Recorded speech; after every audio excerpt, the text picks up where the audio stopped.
A new study from Fidelity Investments reveals American savers have significantly improved how well prepared they are for retirement. Now, despite this study, still half reveals of those surveyed are at risk of not being able to fully cover essential expenses in retirement. So what's behind this and what actions all Americans take to get better prepared? Well, to answer those questions and more is Ken Hevert, Senior Vice President of Retirement at Fidelity Investments. Welcome, Ken. Let's talk about a study there. Let's kind of break it down a little bit, because we've been hearing a lot of times that people aren't saving enough, but you've taken that even further, right? Yeah, we've taken it further, and what we're really trying to get at is, have people really understood that the majority of their income in retirement is going to come from their own savings? At the foundation of a retirement plan is going to be your Social Security. Maybe you've got access to a pension, but those are starting to go away. And then maybe some earned income. But the majority of your income in retirement is going to come from your own savings. And so what the results have shown us is that Americans have made great progress over the last 10 years. On average, they're 1 point away from being in a place where they're on track to cover the majority of their must-have expenses and some of their nice-to-have. So great progress, but it's really all about building up your own savings. Were you surprised by this?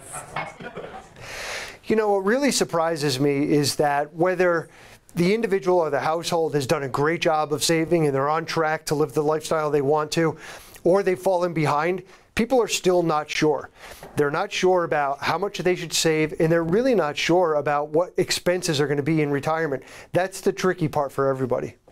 You know, I feel like we're hearing a lot about, younger generations not of retirement age yet and how they're saving. You know, if we take a closer look at Generation X versus Millennials, I know there was something a little surprising in there.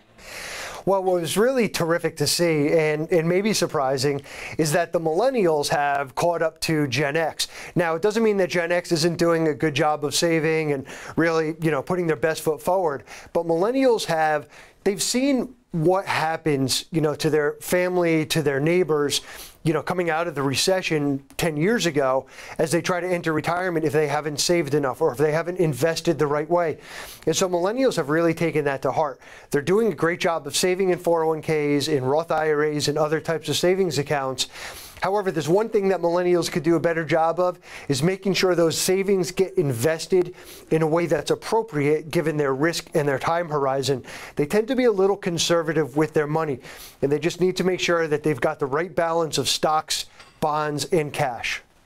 Obviously, it's one thing to sit and dive into the numbers from a study, and the other thing is advice. And how can we learn from the study? What can we take away from the study, regardless of what generation you're in? How do you know if you've saved enough?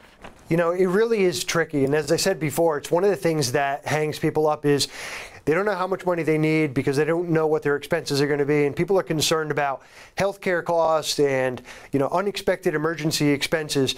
But you can simplify it by looking at it in two different ways. Number one, at the end of the day, you want to be able to replace about 85% of your current income in retirement. That's a proxy that will give you the ability to, either live a better lifestyle or, dial it back. The other thing is to target a savings rate. In other words, how much of my current paycheck should I be putting away? And if you target 15%, maybe you're not there now, maybe increasing 1% a year will get you there. Target 15% will put you in a position to have saved the money you'll need to supplement Social Security, maybe a pension, and maybe other sources of income. Listen, at the end of the day, we're all ultimately responsible for making sure that we save as much as we can and getting those savings invested in a way that's going to help us grow the nest egg over time. Great stuff, Ken. I really appreciate your time today, and now I need to dive in and look at my own numbers. So thank you so much, and best of luck. Thank you very much. And if you want to look at your own number, you can go to fidelity.com/score and get your own personal retirement score. Sounds good.